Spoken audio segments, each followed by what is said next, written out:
I'm Sam from Cultaholic, and this is Graded for Friday Night SmackDown, where I take a look at the show segment by segment and award each little bit a grade from A+ to F. Not only is it Hell in a Cell this Sunday, but this week on SmackDown, it is the season premiere, so strap yourselves in and let's have a look at all of the lovely Grady grades. Hit the intro!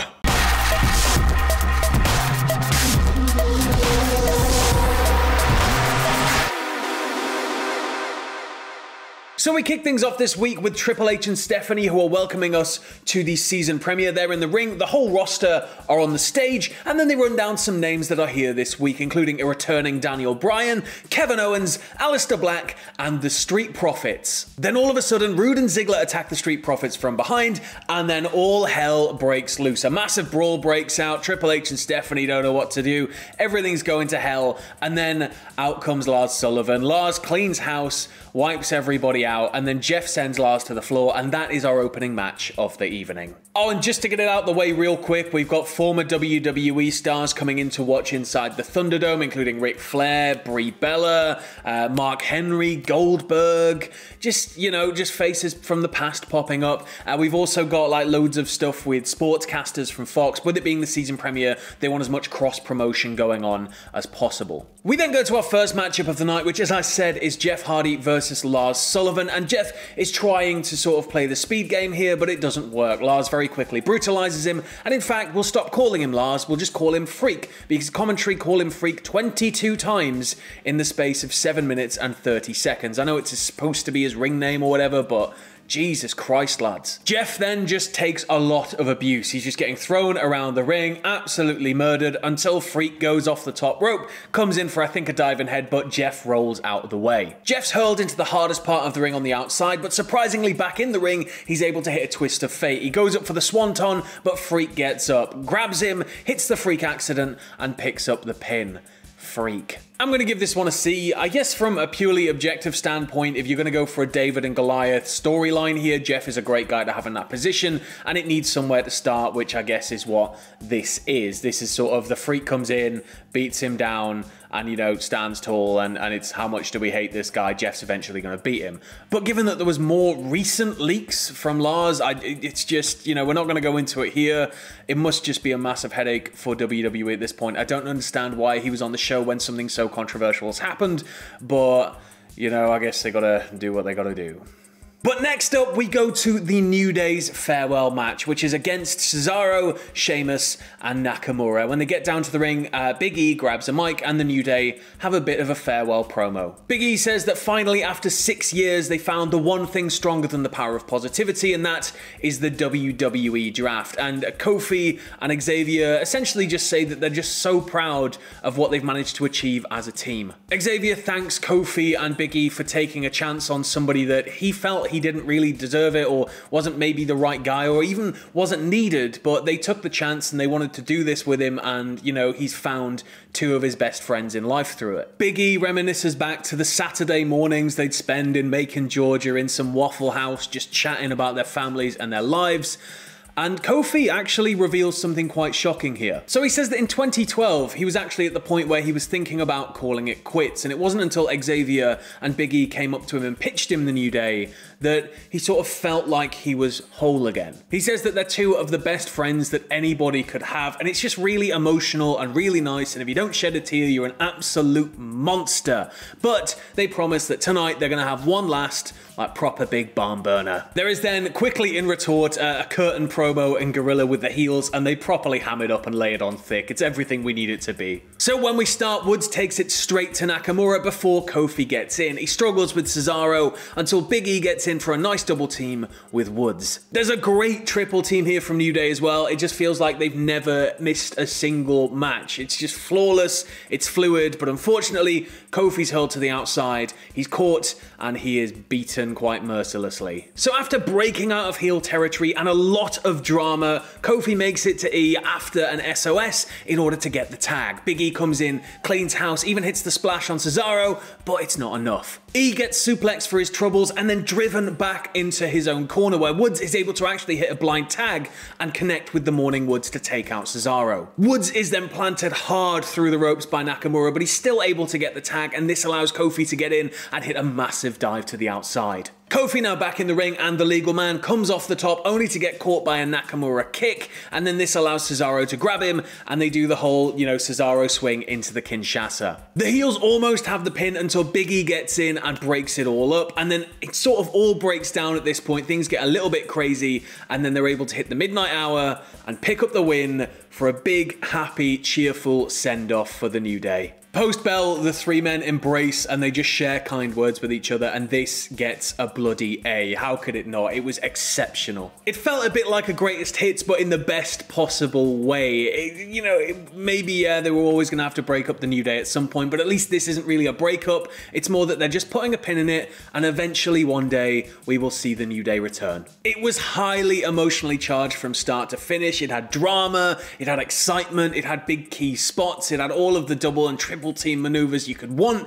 It was just everything about the New Day condensed into a really good match against an amazing set of heels. We then go to Otis backstage, who's asked by Kayla about the upcoming court case, and before he could answer, he's cut off by Sami Zayn, and Sami Zayn's like, "Oh, come on, big man, you're not used to talking anyway, I'll do it for you."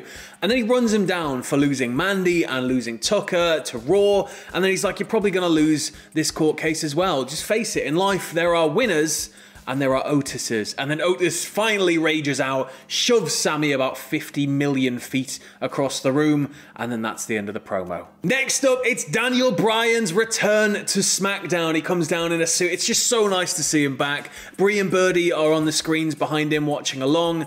It's just really nice. He goes through the new signings, including Aleister Black, Apollo Crews, Bianca Belair, the Riot Squad, but then he's cut off by Seth Rollins. Rollins says that he's absolutely thrilled that Daniel Bryan is here on SmackDown with him, but he did forget to mention Rollins' name just there. He asks Bryan if he is with him or if he's against him, and Bryan essentially tells him that he's just being a bit of an edgelord, he's just being a bit cringe, it's a very self-indulgent view that he has, and it's just dumb.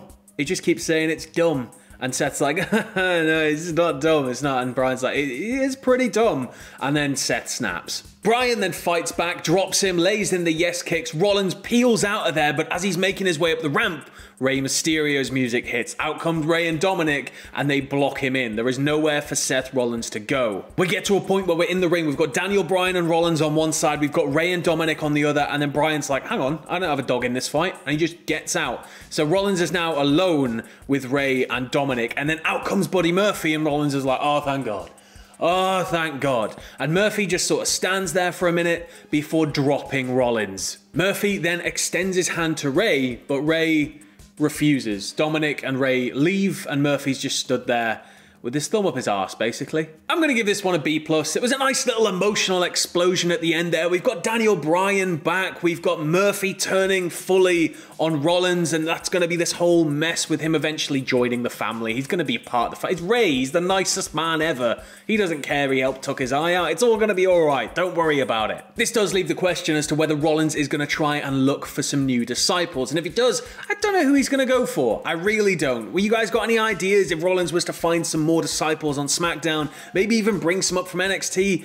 Who you got? And next up, we've got Ziggler and Rood taking on the Street Profits for their WWE SmackDown Tag Title match. And this one does not go the way I thought it was gonna go. So Ziggler and Dawkins start off with a nice high-paced back and forth before Rood gets in to try and bring the power. There's a massive double team leg drop from the heels onto Dawkins, and Ford has to get in and break up the pin. But then Ford just takes it to the heels with a flurry of strikes, and the heels both start fighting back. And I guess it all just devolves into a massive mess.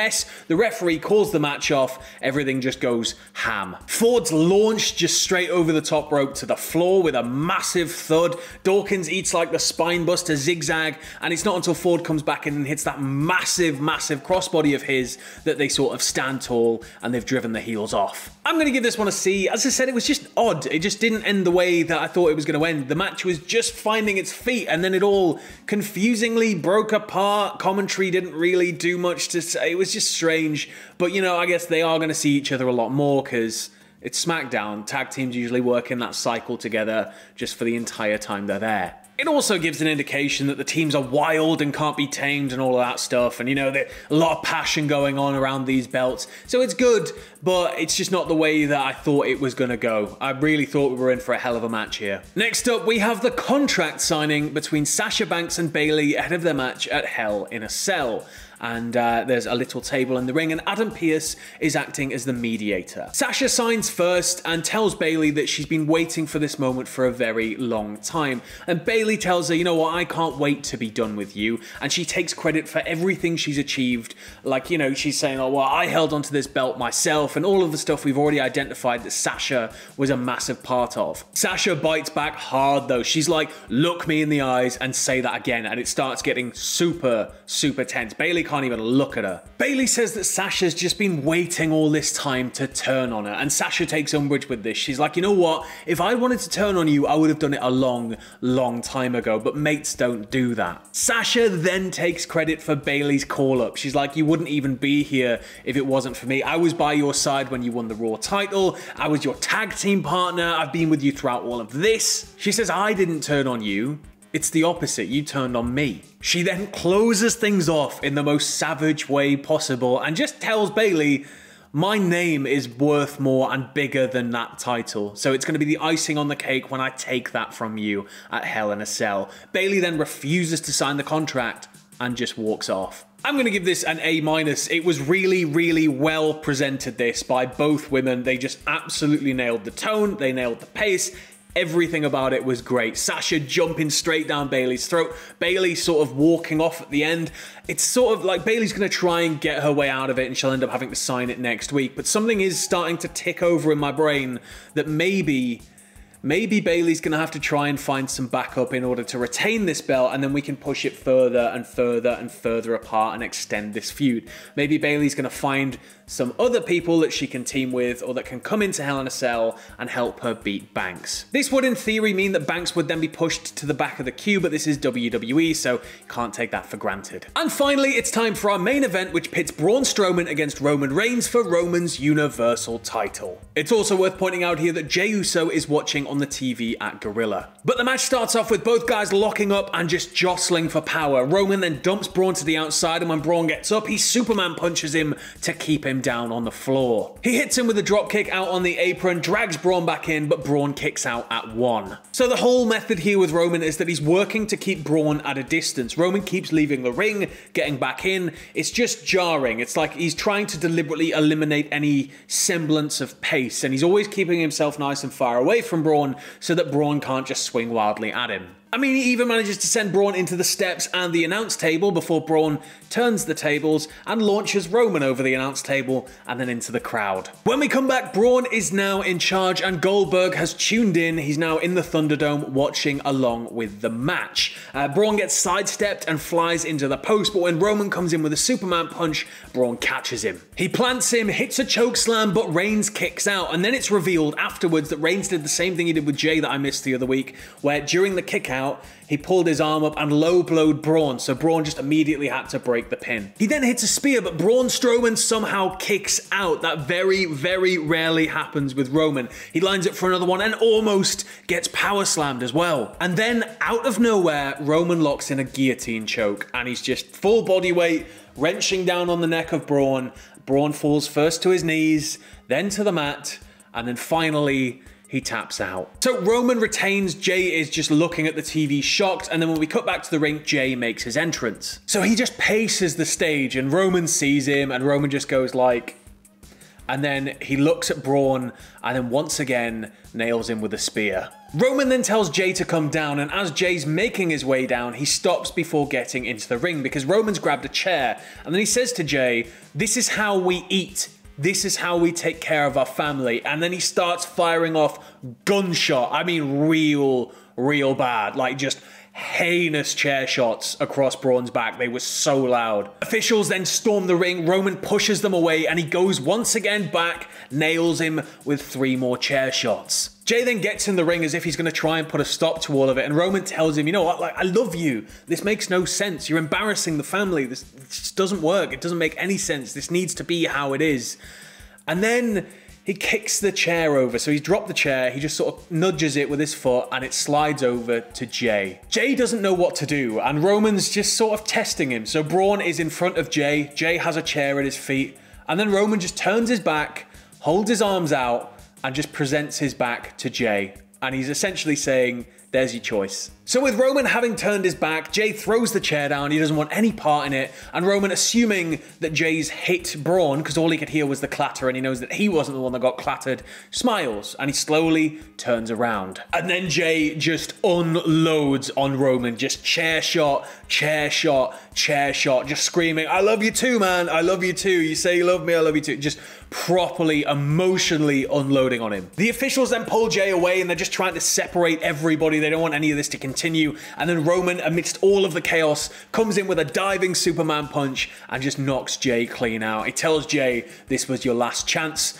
and then he leaves. I'm gonna give this one an A. It was all kinds of dramatic, exciting, and fresh, and this is how you end a show if you've made a massive deal out of it and you have non-wrestling fans tuning in for the first time. This was so good. Roman picked up the win with a submission, which was just so out of the box for him. Braun didn't even look weak or stupid here. It just seemed like Roman had come into this with a very, very intricate game plan. I loved the end. I loved Roman trying to tempt him by nudging the chair over to him. I loved them trying to pull them apart. It was just so emotionally charged. And then when Roman came in to deliver the Superman punch, it was just the icing on the cake. I've got no idea what the hell's going to happen in the cell, but I know that Jay is going to bring his A game and Roman isn't just going to have a stroll in the park like he expects. But overall, I'm going to give SmackDown this week an A-. There was lots of sportscaster, alumni, and celebrity involvement.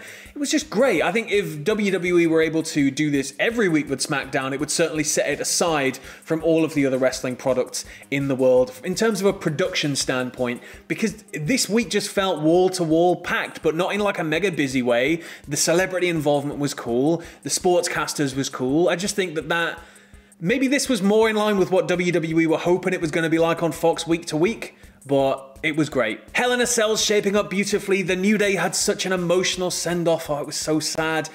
We've got Sasha and Bayley just continuing to mount. I still think, though, in my head, as I said, Bayley's going to somehow manage to retain at Cell. I don't know why I'm thinking like this, but I've just got a feeling. And this has been graded for Friday Night SmackDown. What did you guys think of the show? Let me know in the comments below. Apologies again that it was a little bit late this week. I had a good old matchup this morning with my old nemesis, Adobe Premiere Pro. But as always, stay safe, and I'll see you soon.